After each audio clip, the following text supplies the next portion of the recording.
we're back. Good evening, all. Thanks for rejoining Interjections. I'm sorry to ruin your morning with the sound of my voice, but this is Jay, your host for today. Andrew and Irfan, the two Americans, are suspiciously absent, but I'm pleased to say that I've more than compensated for their absence with an even greater American, and that is Sterling. Sterling, sir, welcome to Interjections. It's a pleasure to have you. Absolutely, guys. Pleasure to be back. And also joining us is the Nicholas Maduro of Interjections, Mikko. Hello, hello. Happy to be back as well. Yeah. Maduro of Interjections, whatever. I don't know where I was going with that. Let's go. Live from the with that. bunker. Yeah.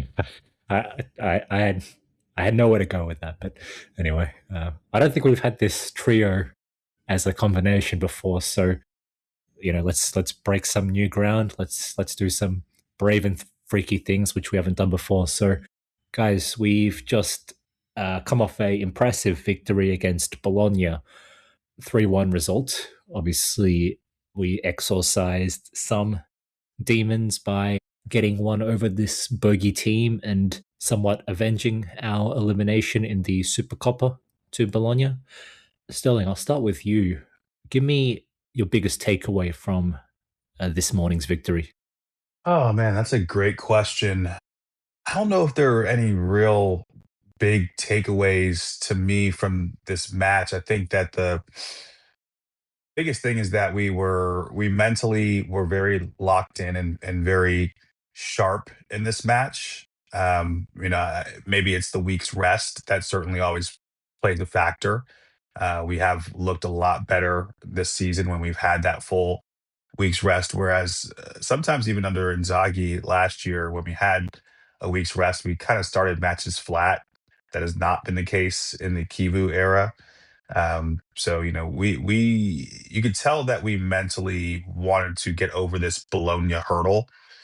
They've become a bogey team for us, and even as recently as the Supercopa, we were knocked out by them, albeit on penalties. But it's another loss technically to this Bologna team. And I think that the team was fed up with it because we know that we're a better team than Bologna, and we don't want to have a bogey team. And we really needed those points because Napoli won, Milan won, and we want to keep our advantage. So I like the mentality that we approached the match with. Now, some of the issues in terms of finishing continue to be an issue there. We probably could have won this game easily with 4 or maybe even 5 goals, and that would have been unrealistic at all. But overall, I think that I'm really happy with where this team's mental approach was, and hopefully we see the same type of approach against Napoli and the same type of approach against Arsenal as well. I really want to see us start to impose our will even in some of these bigger games, as especially if they're at home. And if we're playing Akanji and Bisek in the back line, there's no reason we can't continue to try and press teams, and see how it goes. I mean, if it doesn't work, then obviously we can always drop the line a little bit deeper again. But I would like to see us take this approach, more often in some of the bigger matches, and just overall be a little bit more focused. So I would say just the overall approach yesterday was my biggest takeaway. And how much do you attribute to the successful capture of Nicholas Maduro? No, I'm joking. Mikko, Sterling made a great point about the inconsistent finishing, and I guess Lautaro in particular had 2 huge chances, at least to add to his tally. How much does it concern you that we're still squandering like incredibly high XG chances despite the impressive win? And I have another question for you regarding the ongoing strong performances of one Zielinski. Do you think now that he is the first choice LCM alongside Çalhanoğlu and Barella? 2-part question.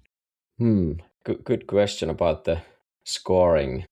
Of course, during the match, it was kind of mildly irritating, but But as we won, it's never an issue. But then in a big picture, if let's say we have a such chance, the empty net in front of let's say Lautaro against Napoli, and he squanders that, well, that is an issue.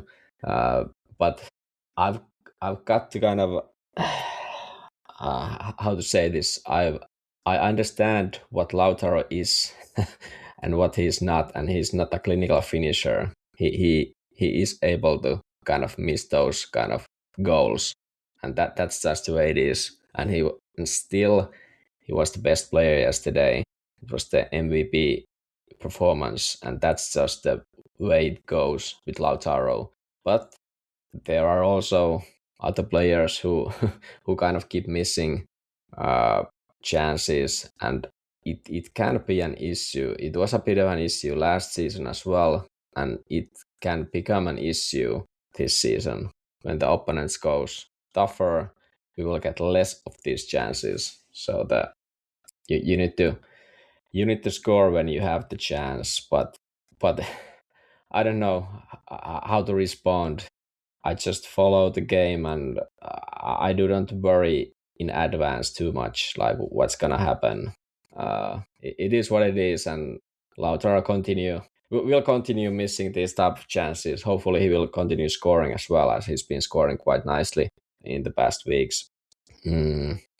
As for the second question, yeah, I do believe Zielinski is now the kind of the first option. He's been absolutely almost exceptional in this season. This season he's been what he's supposed to be last season, and it would have helped us a lot if he was this good last season. Uh, but now he has really taken that spot, and I think it's hard for Mkhitaryan to kind of take it back anymore, because Zielinski brings this scoring threat, which is not there with Mkhitaryan.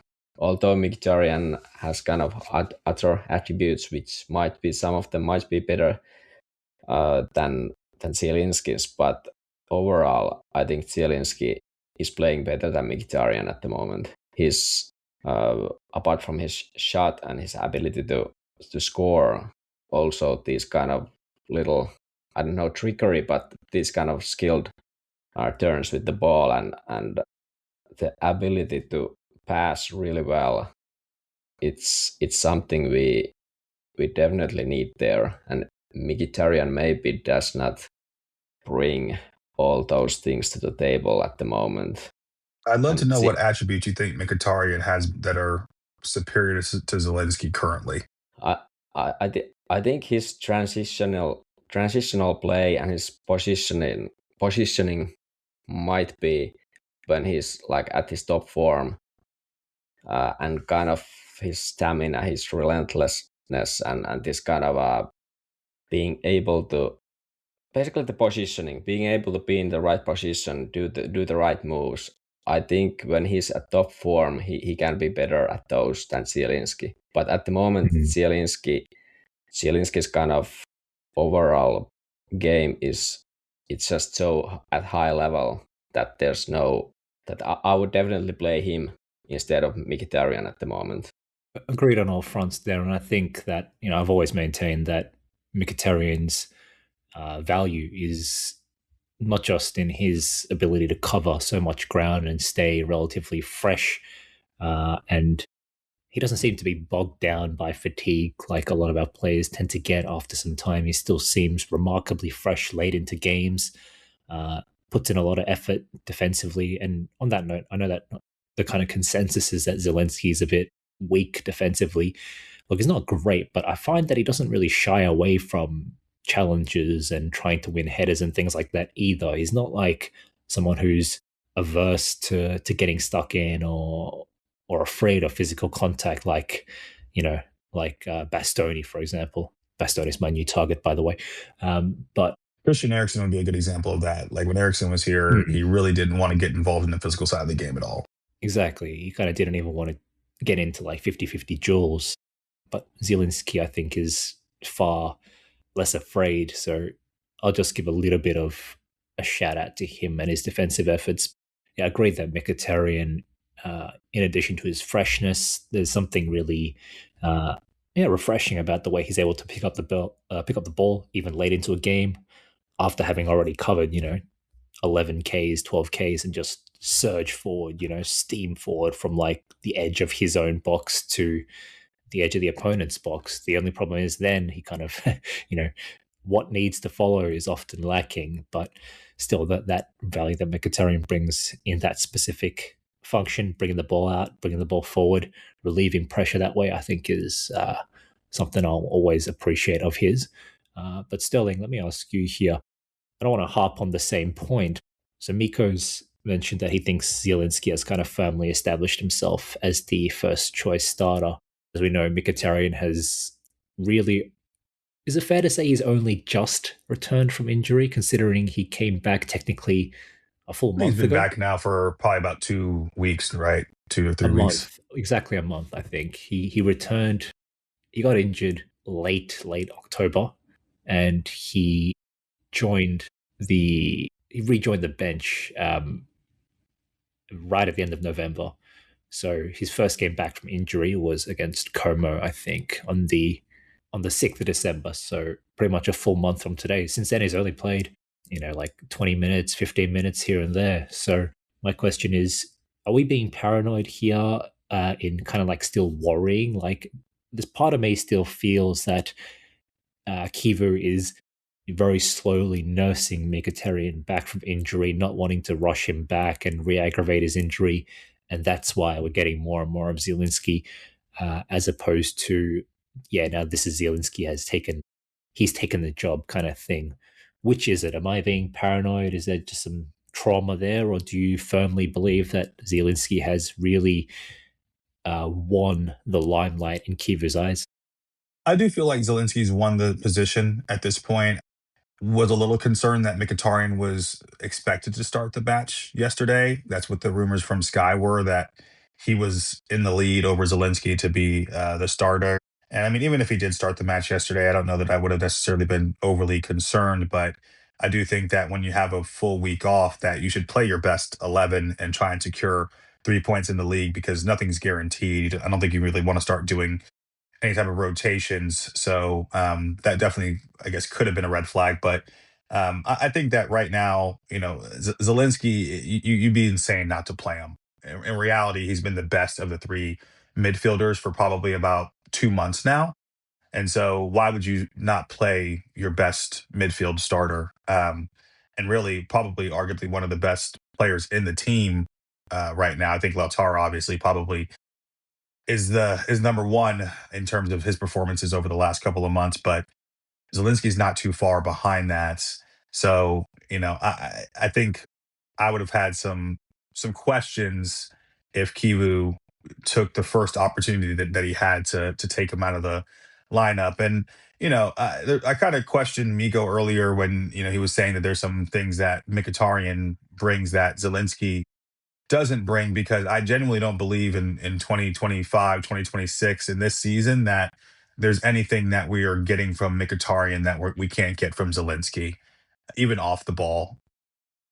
I do agree that maybe in prior seasons, even last season, when we couldn't get Zelensky fit, and quite frankly, Inzaghi decided not to play him even when he was fit, that we there was a drop off when Zelensky came into a match, simply because he wasn't match fit, and we never built him up to really get the best out of him.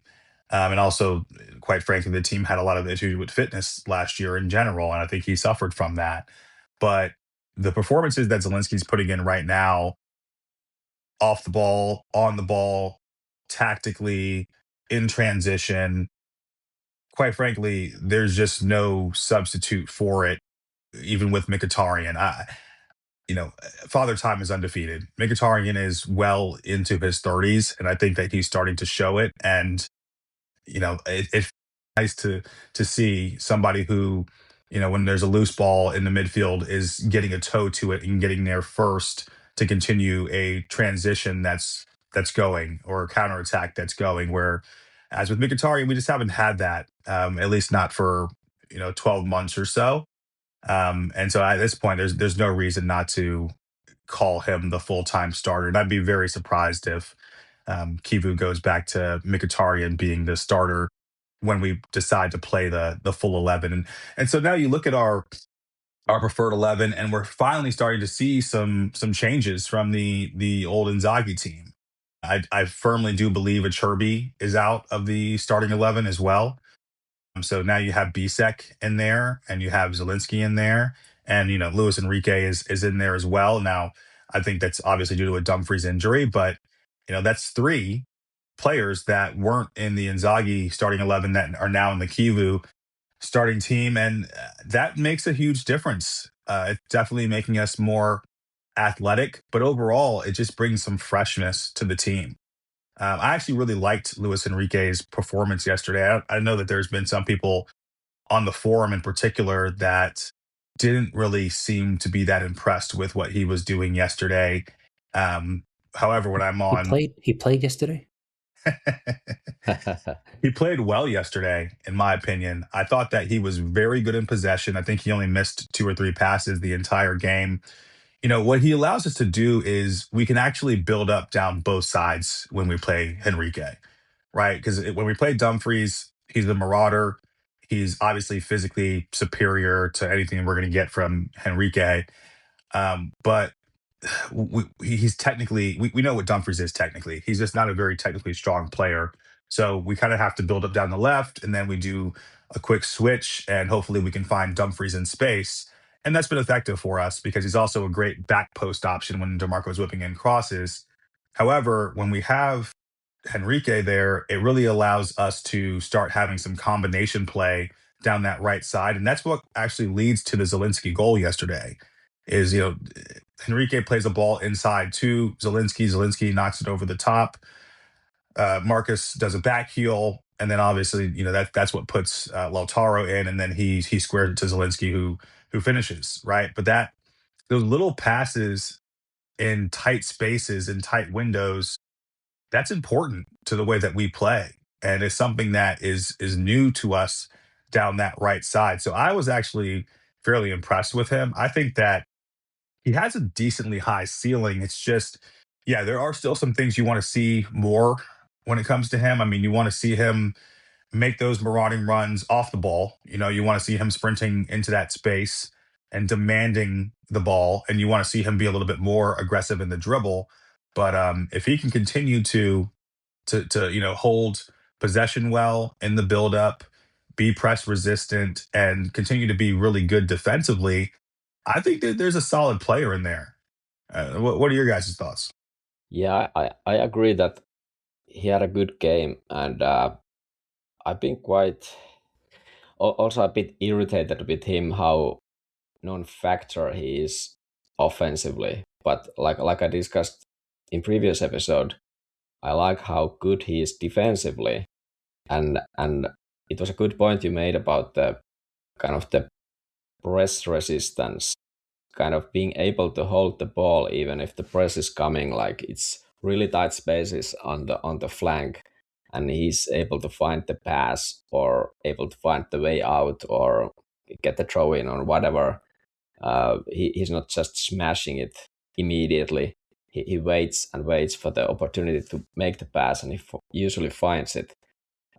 These days, uh, I kind of I've started to grow on him in a sense that that he can be kind of useful for us, even if he is at the moment he's still kind of lacking the offensive part quite a bit.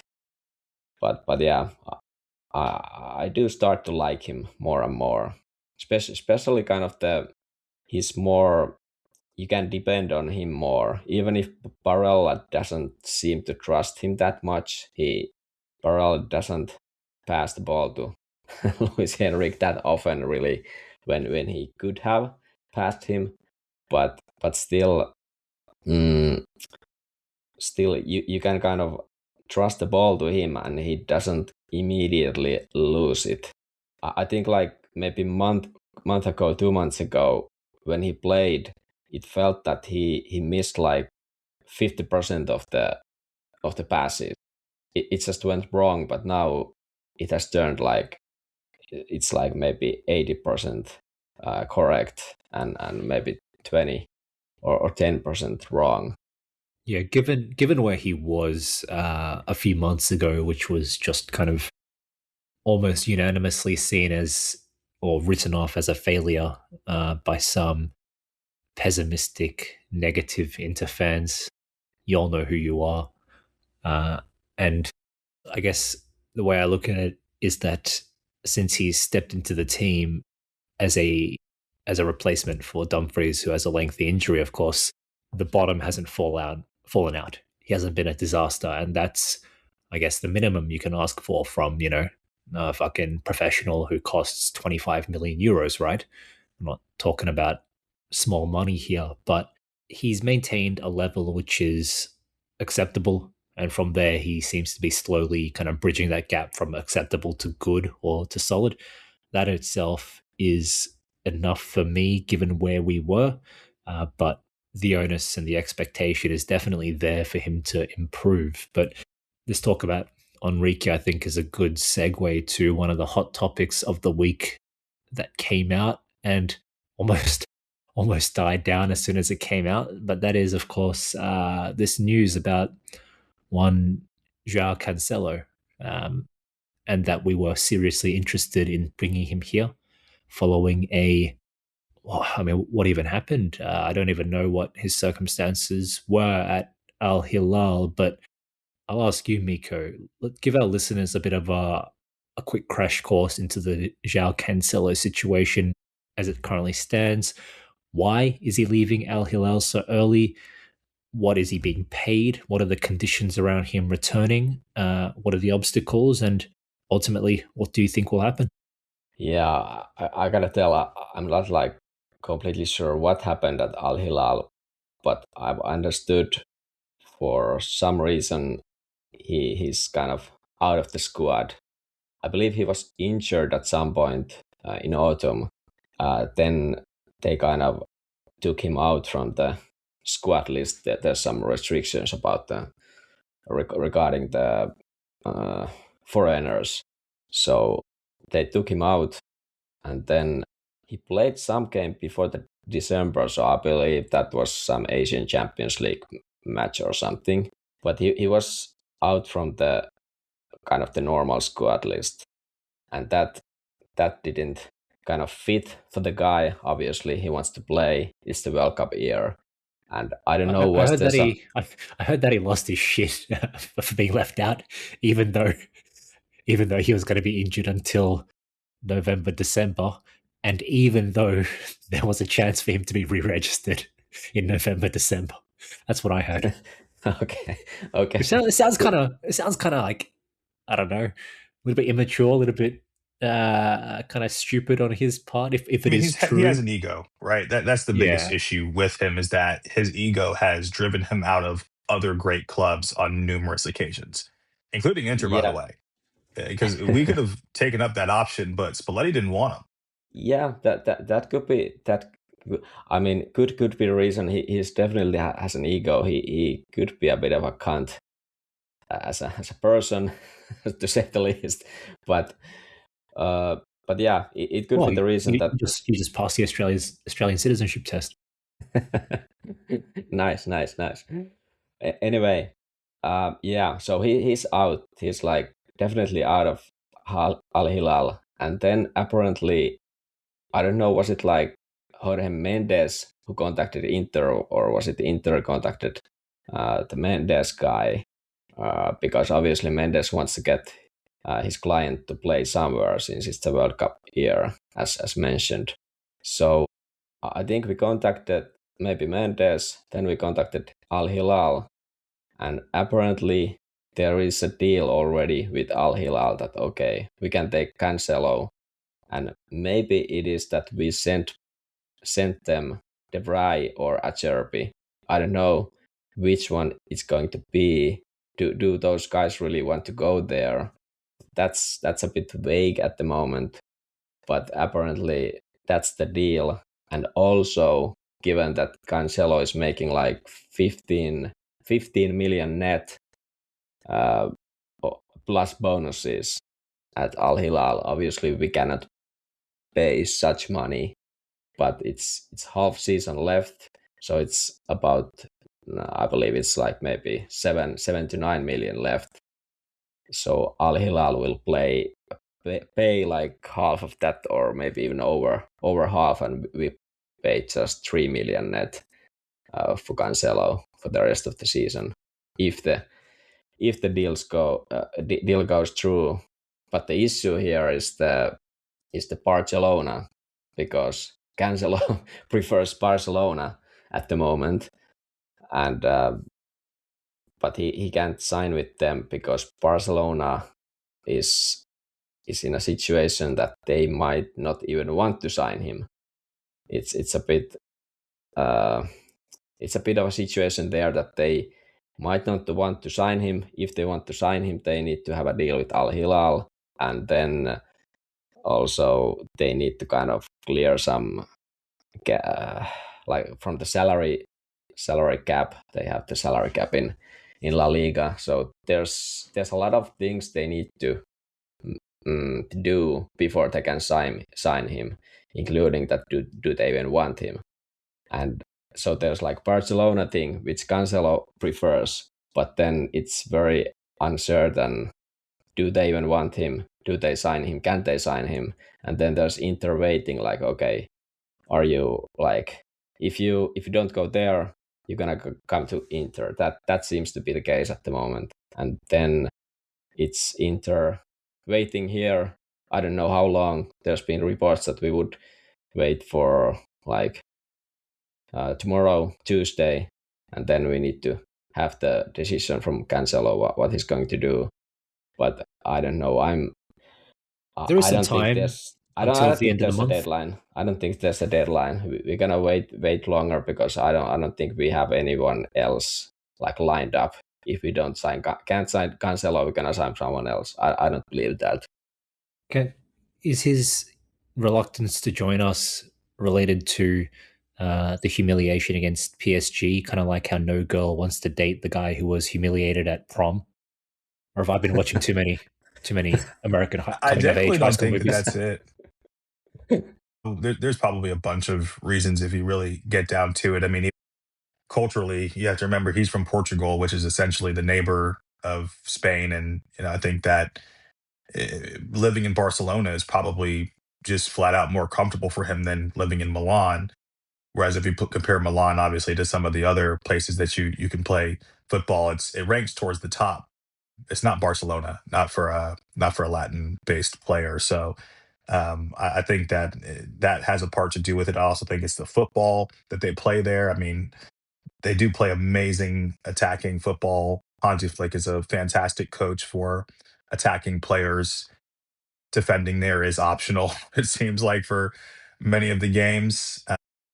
And so I think he really enjoyed his time playing at Barcelona. And it's certainly more recent in his memory than his time at Inter. And Barcelona's a bigger club. We just have to be honest about that.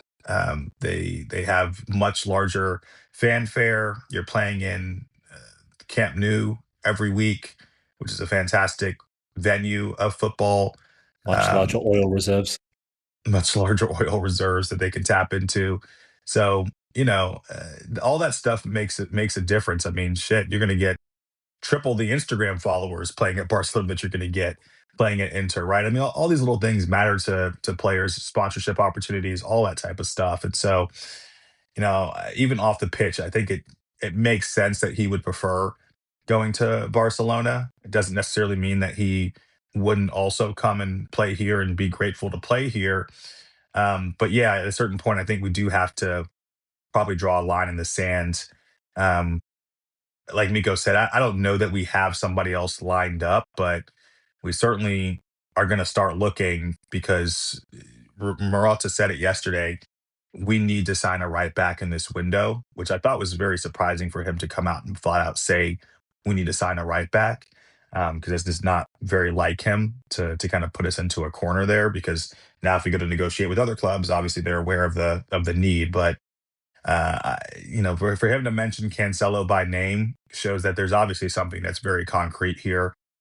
I wouldn't be surprised if this does get done. I don't think that Barcelona really has a need for a fullback right now. They really want a center back. That's what Flick is asking for. Now, could you bring Cancelo in there and then move Kunde to playing center back? Yeah, you could. And maybe that's what Laporta will convince Flick to do. Because I think it's Laporta and Mendes in that relationship that's really kind of driving the Barcelona interest. But um, what I will say is that if we can get Cancelo, we have to do it. We just can't miss out on the quality that he would bring, and also the ability to get a player like that for cheap on a short term.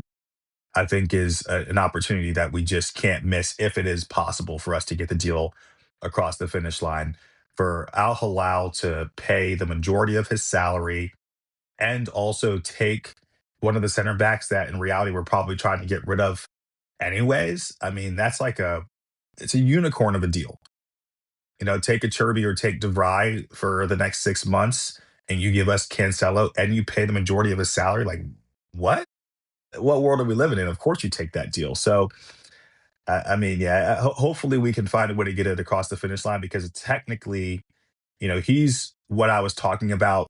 We're getting from Luis Henrique on steroids. I mean, him in the build-up play in our system would be tremendous because he also has what Henrique has not shown us yet, and that's end product. The guy's a fantastic crosser of the ball, very creative, can play, great balls in behind, can pop up with a goal here and there as well. But it just in general is a fantastic facilitator. And he's one of those guys that, even though we talk about his personality, this team could use a little bit of ego in some of the big moments. And Cancelo is not going to be afraid of a big Champions League night or a big match in Serie A, and he's not going to choke. At least not in terms of thinking that he's not good enough or whatever it may be. I mean, he's going to show up and play his game for sure. And so I think that having a personality like that in big moments, it can actually raise the level of the team a little bit because sometimes players start to hide on the pitch when things aren't really going their way. Cancelo's not going to hide. He's going to want the ball all the time. So that's a good thing I think for this Inter team and dressing room. Will he long term be a good option for us? I don't think so. I think that he's perfect for the time being, but I do think that in the summer you let him go back to Al Hilal, and then you look to go out and make a long term move for someone like Palestra. But for the current timing, I mean, that's the type of move that helps you win Serie A and helps you go deeper in the Champions League. So I think it's a no-brainer. Yeah, I got to say that, as you mentioned, the opportunity to add a player of this much quality doesn't come along that often for us. And that reason alone trumps all other potential reasons not to make the signing. You mentioned his ego. He's notorious, the squad disruption that's tended to follow him throughout his career, conflicts with managers and so on. Potential of like what's going to happen to Dumfries? When Dumfries comes back, is there going to be an issue there, or are we potentially damaging the market value of Dumfries, or the development of Luis Enrique, or any of this kind of stuff? Or what about the finances, etc.? Even if Al Hilal does pay a lot of his salary, it's still a lot for us to pay for 6 months and all this kind of stuff. All of that kind of has to cede to, it doesn't matter. The player is just that good. My only concern is that Oak Tree / Marotta are just too sensible with money that they will not be able to let go of the financial issue that ultimately for us it is a lot of money to pay for a 6-month temporary stay, right? I'm gonna quickly. I'm gonna comment on the financial part. That I agree what you mean about if they are hesitant about this, but what I understand that we kind of have the deal already in place. It's just now up to the player to decide but we kind of agreed already that we will sign him if he agrees to come. So I think that's at least Fair positive point. Fair point. sign positive sign for me that okay, Ogre is not blocking this, Marotta isn't blocking this. He is like going forward with this, but it's just not up to us anymore. A good point. Fair point. Let me quickly shift to the topic of the centre backs here. Now, I was actually going to ask about the game where we had Akanji and Bisek starting again alongside Bastoni. Now, I couldn't actually tell while watching the game. I only saw the first half in live, but I couldn't actually tell which one of these clowns was the central centre back and which one was the right sided centre back. So, firstly, Mikko, enlighten me there. Who played in the centre? Who played on the right? Or were they just rotating non-stop? It was Akanji on center as he's been lately with Pesek. I think it was like maybe 2 matches where Pisek has been on the center, but they switched at some point, and then I believe from then on it's been Pisek on the right. So as was yesterday already, also. Okay. Now, Sterling, you've mentioned the possibility of us attempting to insert a Cherby or DeFry in this deal. Or maybe that's the wrong word because I've read that it's Al Hilal, aka Inzaghi, who has specifically requested one of these guys, one of his former defensive linchpins, to be inserted as part of this deal, you know? My question is it wise to lose one of our experienced players halfway through another long, grueling season? I think it's fine as long as you can find a way to get another center back in during this window. I don't think you want to put yourself in a situation where one leaves and nobody comes in center back position. Because albeit, yeah, they are slowing down. Certainly, DeVry has been playing less and less this season. I mean, he is the preferred option, in my opinion. If you are saying you want one to go to Al Hilal, I'd actually prefer to keep a Cherby here and send DeVry away. Quite frankly, because a Cherby's better. He's still starting over DeVry, so why would you try and weaken yourself? Um, but I think it's fine because I think long term, neither of these guys will probably be in the squad next season. The question is who can we actually get in this window? And that's another reason why it's important that this Cancelo deal goes through as soon as possible. Is numerous reasons, because we're still playing games right now. And we could use Cancelo, but also we need to use the majority of this month to then go out and sign a replacement. And I think that we would like Murahemovic from Sassuolo, but I don't know that they're going to be willing to part with him in this window. So I think that puts us in a situation where we probably are looking for another opportunity type of signing, probably another short term loan type of signing just to get a body in here. Probably maybe another experienced player. That would be fine with me. You don't have to go young if you're going to do a short term loan. But who's that player going to be? There hasn't really been a ton of links so far to anybody besides Murahemovic. And I've seen to be Nikola fair, Milenkovic, formerly okay, that would Fiorentina, be an linked to us. interesting one. He's at Nottingham Forest currently. And they're not They've been doing too well struggling. right now. Yeah. Yeah, they've really been struggling in the Premier League. So bringing him in, again, I'm fine with it if it's a shorter term solution. I don't think you really want to buy him long term. Although it's a player obviously that we've always been linked to. So maybe somebody in the management does view him favorably. But I think He's you only 28. probably. Only 28. Yeah, he's not old. And he's in his prime years and he could come in and play immediately. And certainly if he's taking DeVry's minutes, I don't see why he's not capable of doing that. But I don't think he's someone you'd want to invest in long term for the squad. So I think if you can get him in on a shorter term loan and then go out and get Murahemovic in the summer, then that's probably what you choose to do. I think that there's probably going to be two center backs signed, either between now and January or between January and the summer. So if we can get somebody who can play in the center right now, that'd be ideal with Devire or Turby going. And then I think you got to sign a right center back.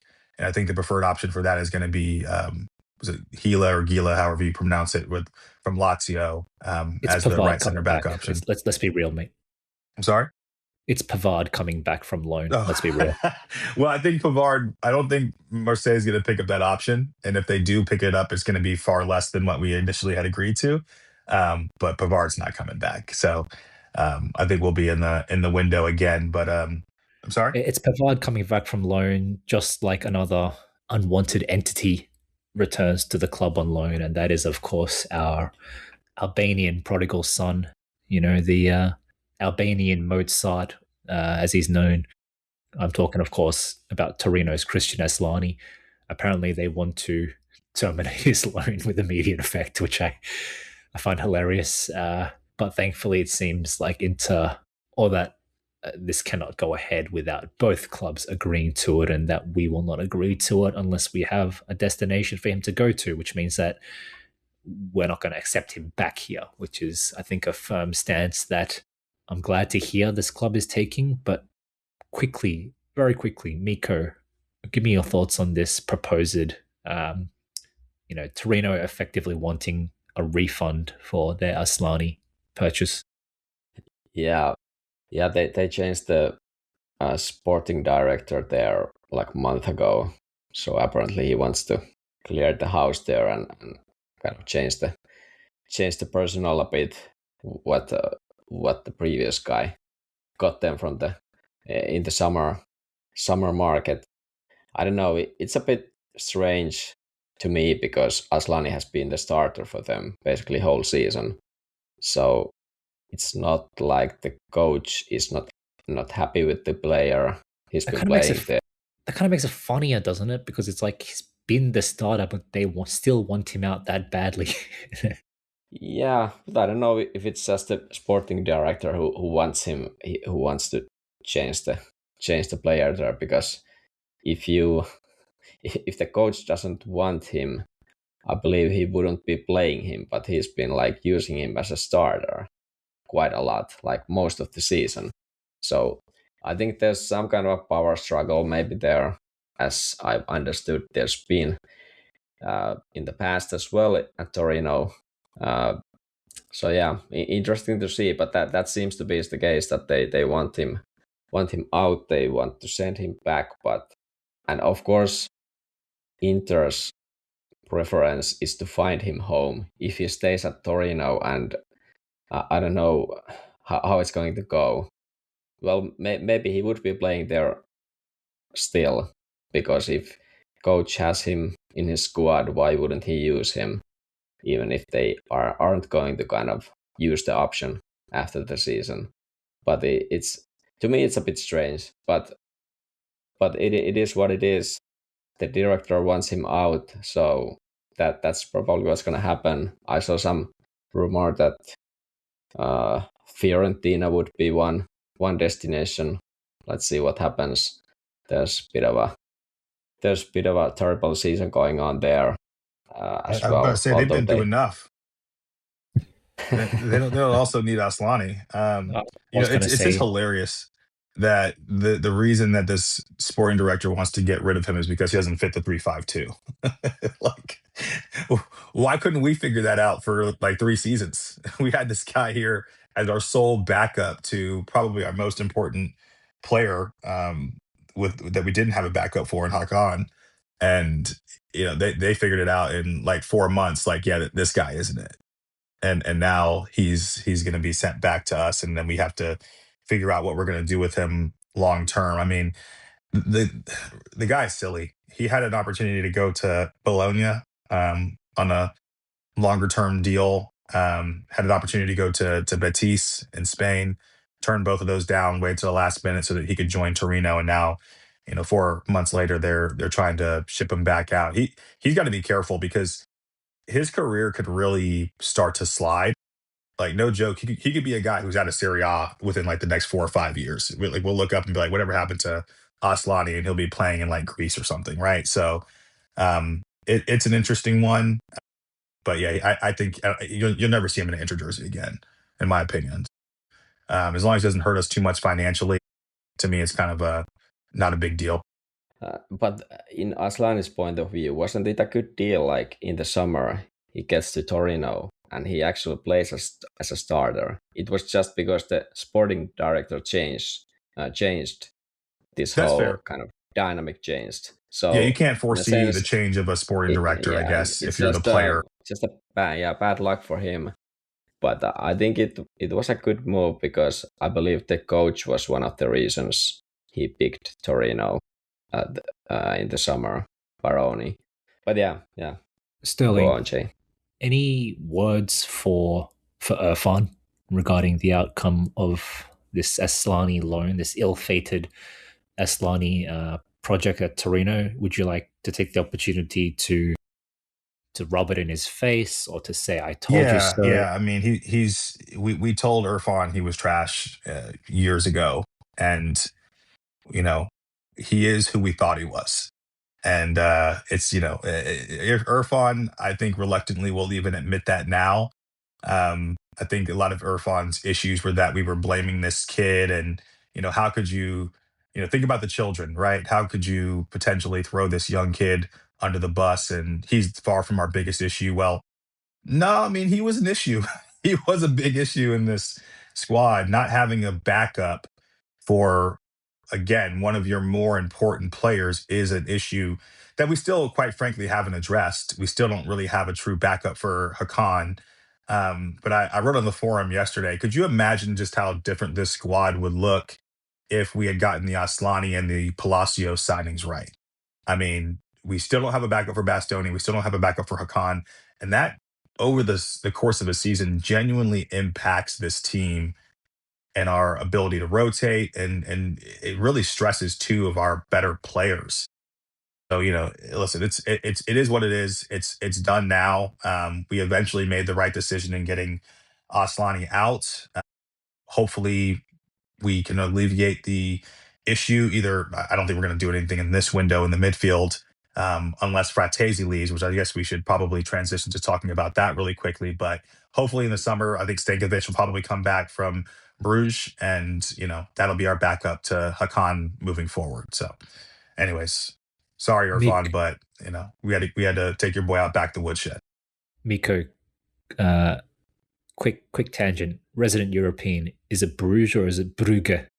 I think it's like Bruges, but I'm Oh, not. for fuck's sake. I'm not completely sure about that. I think it's Club Bruges. Well, you're no help at all.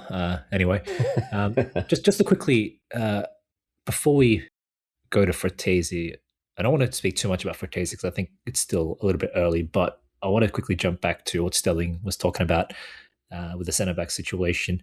And I have a question for you, Mikko. Has Sterling been fully red pilled with this fucking Muhammorovic nonsense? Because the way I see it, this guy's a fucking nobody, and I don't accept this guy being like our Cherby replacement in January or whatever. You know what I mean? I know that Sterling wasn't saying that we can even get him in January. I know Sterling was saying the exact opposite, but like, isn't this Muhammorovic deal just another one of Oak Tree's Palacios style signings, just some no-name kid essentially that we're gambling on and hoping he turns out to be another Bisek or Sucic type signing? I think he's a bit more than that. Definitely more than Palacios because he's been playing at Serie A. That's one big kind of bonus in this guy. He knows the league already. He's playing as a starter, and he's actually from Juve's academy or from the under 23 squad. So that's his background. So I think that says something. They've managed to grow some good central defenders. They're like was it De Winter was there? Maybe he hasn't been The that Winter good. was But there. then The guy who Huijsen, went to Real Madrid. yeah, Dean Huijsen. Then what was the one in the Spurs? who was in Genoa. What? Dragusin. Yeah, that guy. That's from Juve next gen squad. So I believe they have a bit of a ability to uh, develop good central defenders. So I think Muharemovic is a bit more than Palacios type of signing in a sense. He's only played 15 games in Serie A.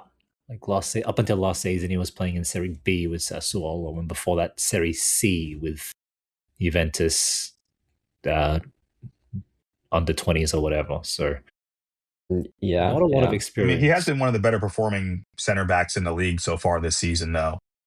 I mean, there is a reason why he's linked to the big clubs.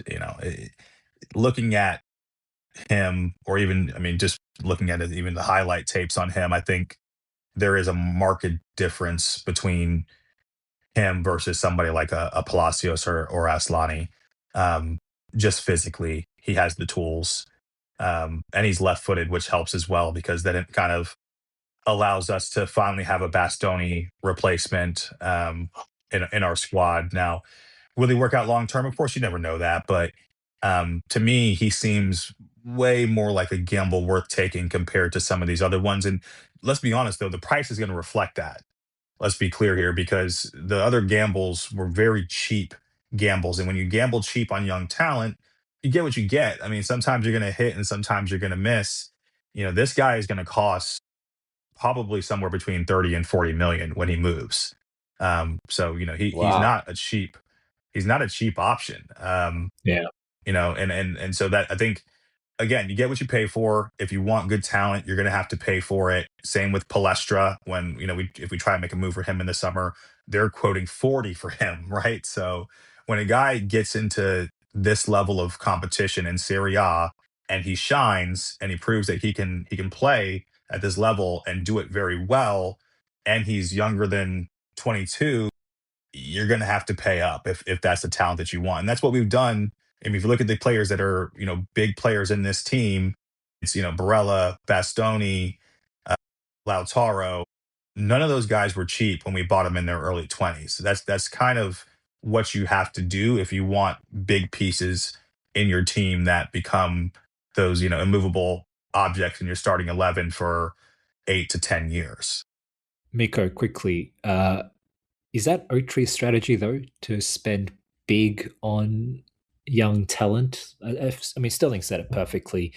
You pay more for higher grade talent, no different to any other market commodity or item. You pay 5 million for a shit gamble where the risk, to reward ratio is a certain way, and then you pay more for a higher quality prospect where the likeliness for them to succeed is considered to be more assured. Is Oaktree in the business of taking these 30 million, quote unquote, low risk 30 million gambles on high end young prospects, or are they more in the business of, casually dropping 7 to 15 million on lesser gambles? I guess maybe we even already have the answer to that question, considering we spent 25 million on Diouf, but considering the way that deal's gone so far, what do you think? Yeah, I think we did a bit of those kind of deals last summer already. We had Sucic a bit lower with the price, but he's already shown he can play in Serie A. Then Bani, you mentioned Diouf, Luis Enrique. Luis Enrique, he's maybe a bit older, but still like sub 25, and yeah, but Bani cost like 25 or something like that. So they seem to be okay spending this kind of money. I don't know if this Muharemovic will cost like 40.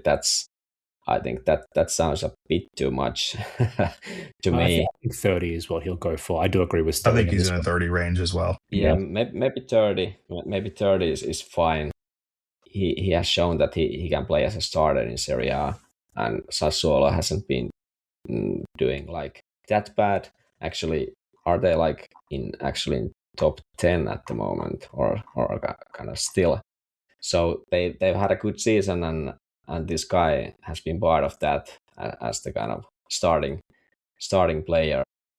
So that's the cost, and I don't know that there's been this mention of limit of 25 million, which can be used in a player without kind of approval from the club board, which kind of to me that sounds idiotic, but I can totally believe that, but we don't know if that's true.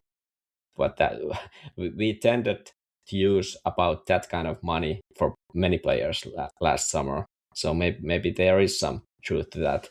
But to answer the question, yeah, I believe they are fine investing a bit more for these talents, and especially after this season, because they have now kind of data to back it up that okay, it seems to work. We've been able to at least some of these players have already kind of grown their value tremendously during this just 6 months or something.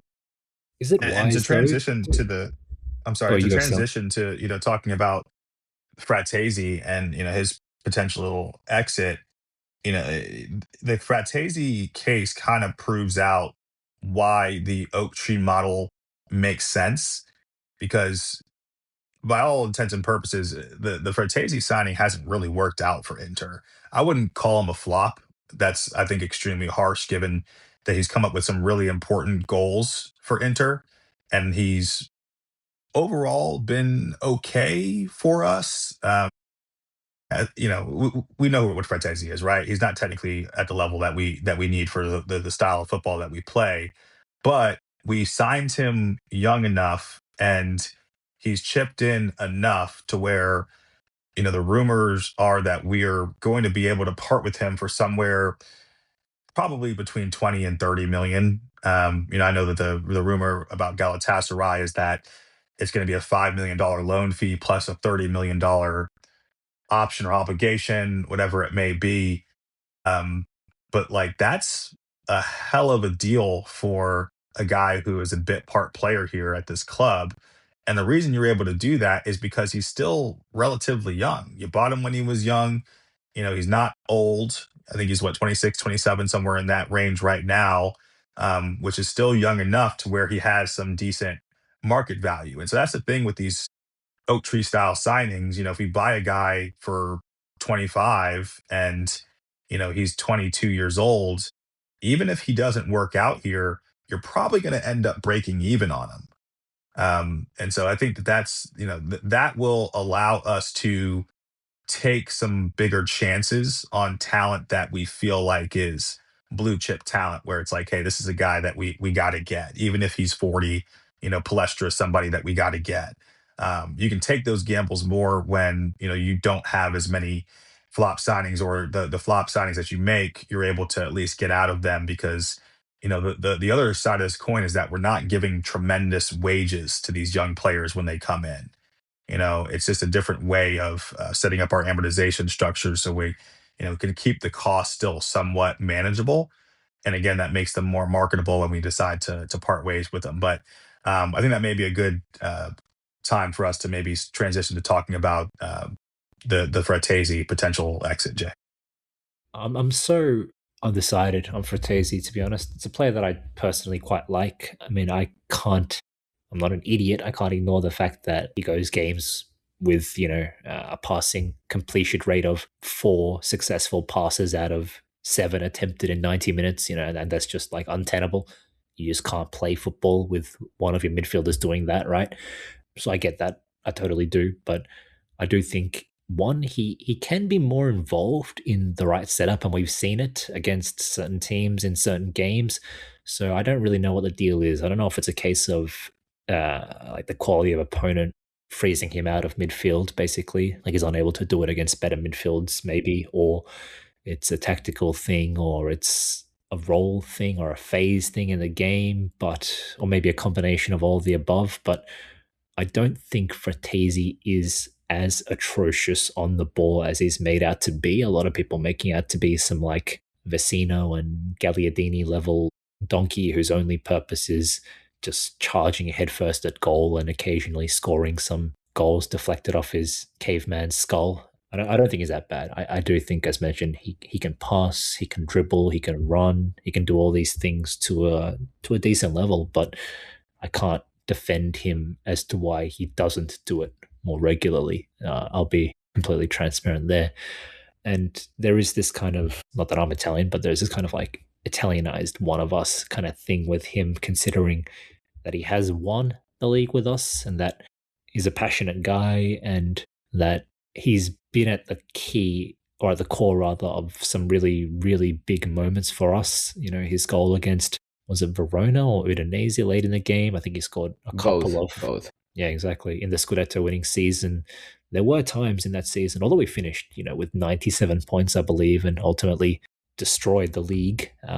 There were times where our play became really turgid and it looked like, shit, if we drop points in this game, then that's not looking good for the next handful of games, Like these results can be real momentum killers, right? And it was Fratese's goals that kind of kept us on that Scudetto path. And, who can forget some other key goals he scored for us in the following season, i.e. last season in the Champions League, the winner against Bayern Munich, the winner against Barcelona. These are not memories that will easily fade from the minds of Interisti.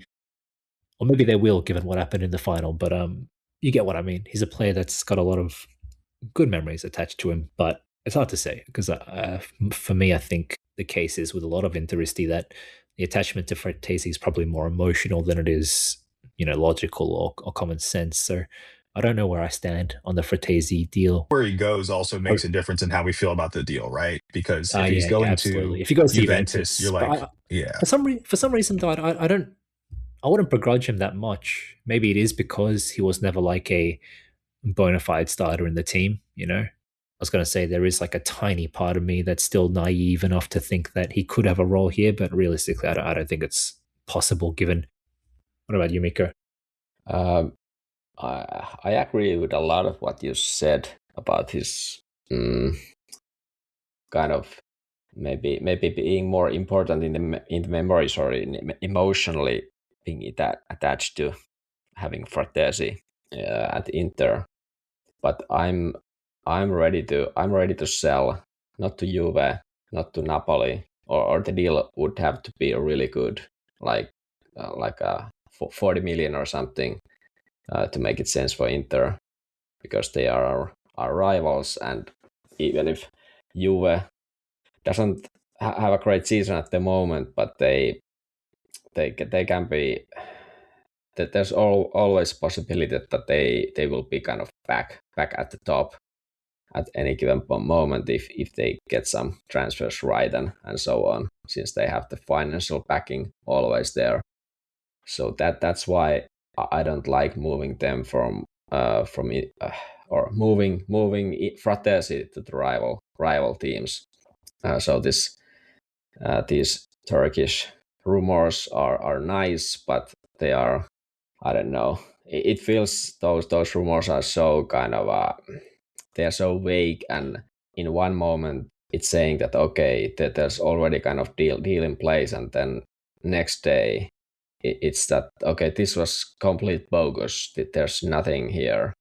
Like yesterday, Galatasaray coach Okan Okan mentioned that okay, they haven't even discussed Fratesi deal or Fratesi being a target for them, despite Fabrizio Romano and Di Marzio reporting that okay, there's deal with Fratesi already, or with the player, and there's discussions about the loan plus obligation deal with Inter. So these are so random, and it's hard to kind of understand the real situation. Even though I tend to believe if Di Marzio and Romano are both reporting this kind of thing, I tend to believe that to be true, that there has definitely been something. but I can see the case being that it's been discussed already like a week or something, and now it popped up, but it came empty. Kind of, there's no deal to be made, and they just reported it now, or it became public now, but it's kind of over already. But let's see what happens if some new things pop up again. Sterling, I have one final Mercato question before we quickly finish off with a very brief preview of the midweek fixture against Parma. Again, I'm going to quickly skip back to the question about centre backs here. And we've discussed Muharrimovic, for example, at some length. I do agree he's an exciting prospect, but my question to you is it wise for our main backup or a frequent rotation player to be so young?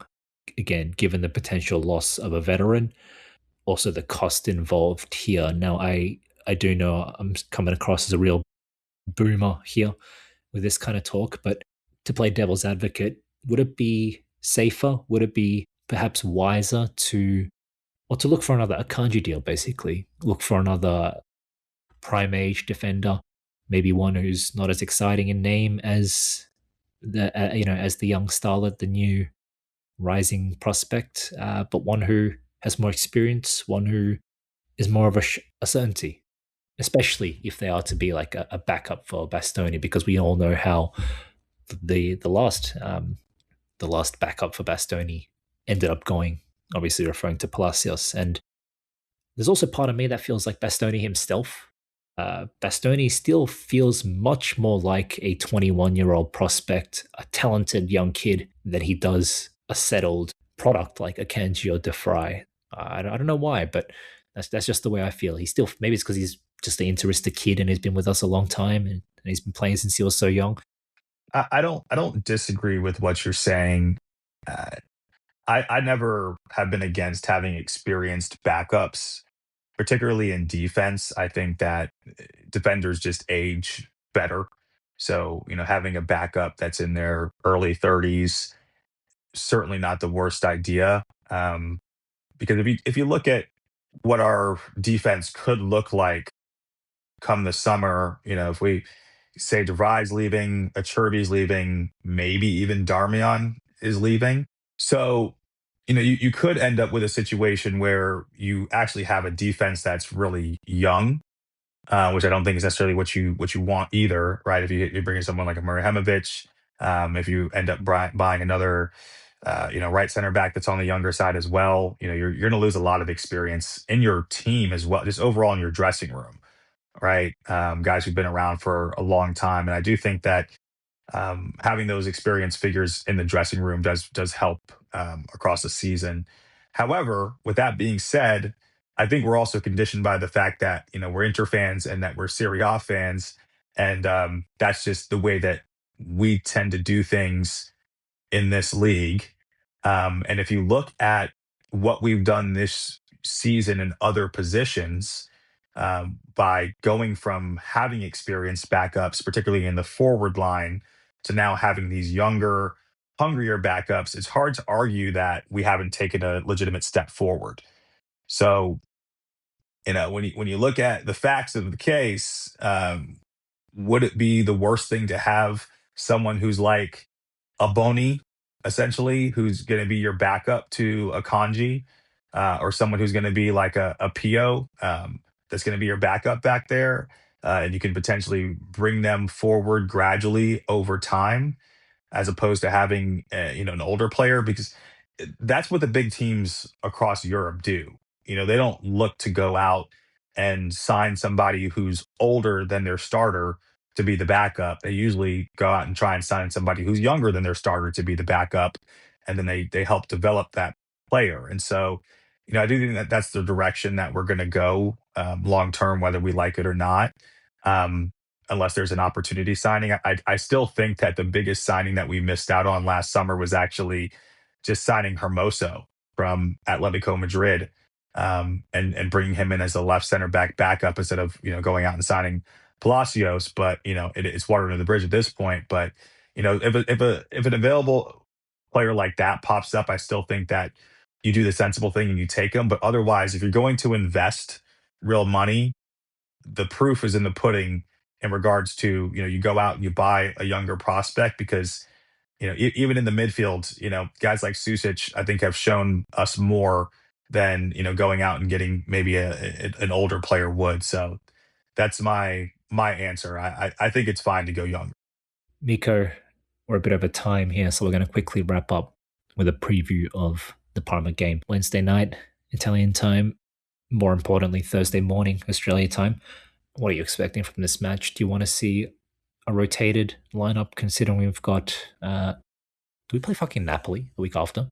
Yeah, on Sunday we play Napoli. Yeah.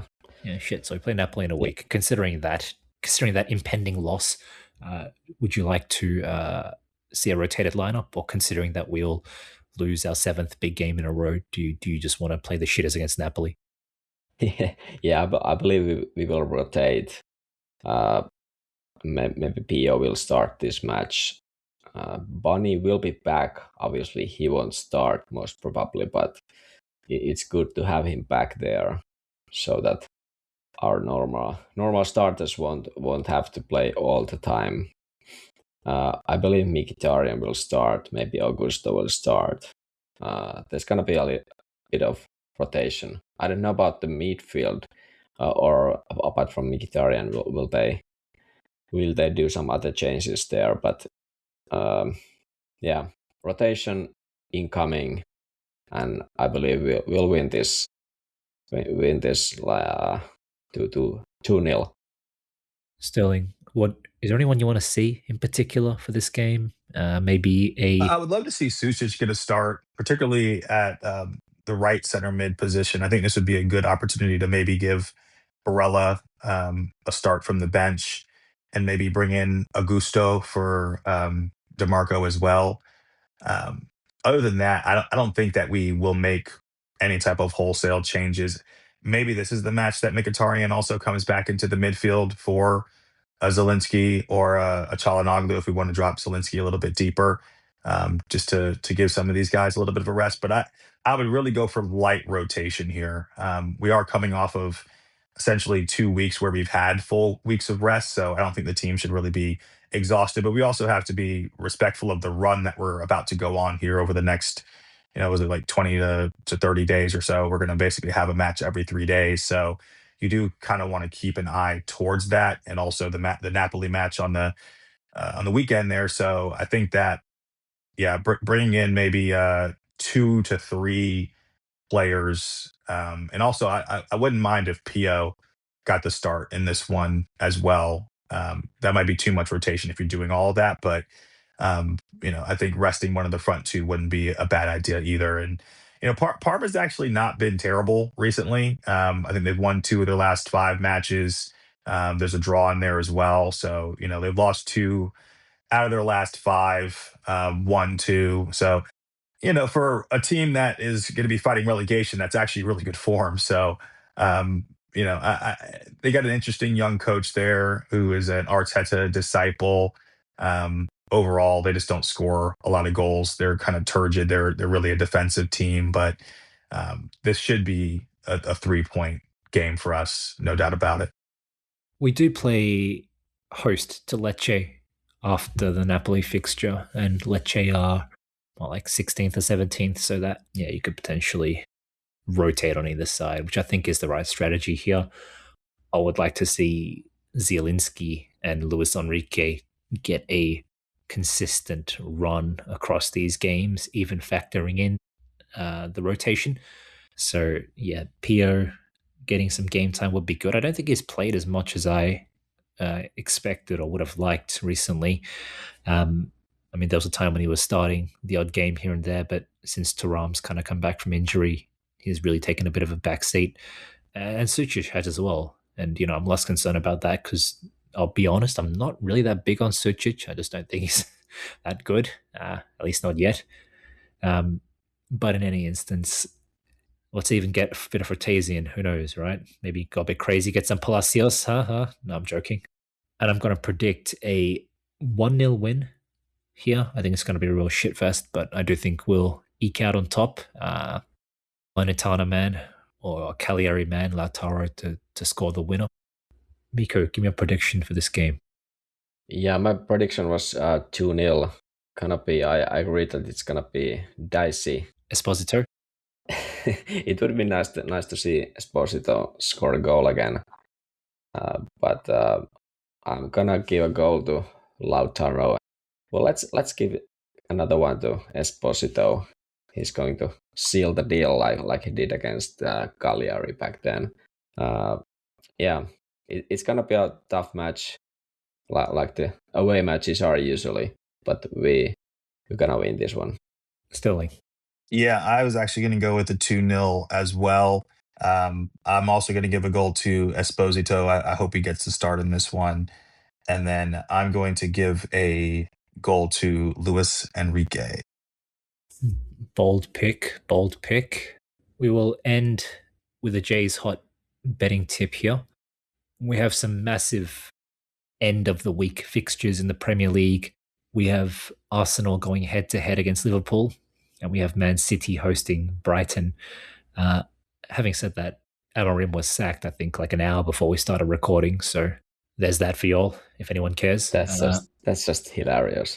It is, after that rant as well. Like, it seemed like he had kind of gotten them slightly back on track with their, 5th place standing, which is, better than 14th place or whatever they were last season. But then he had to go and run his mouth and then got sacked. So a good one, dipshit. Anyway, the Jays hot betting tip here is a double header, 2 for the price of 1. That means take out double the money and place it on this 2-legged multi.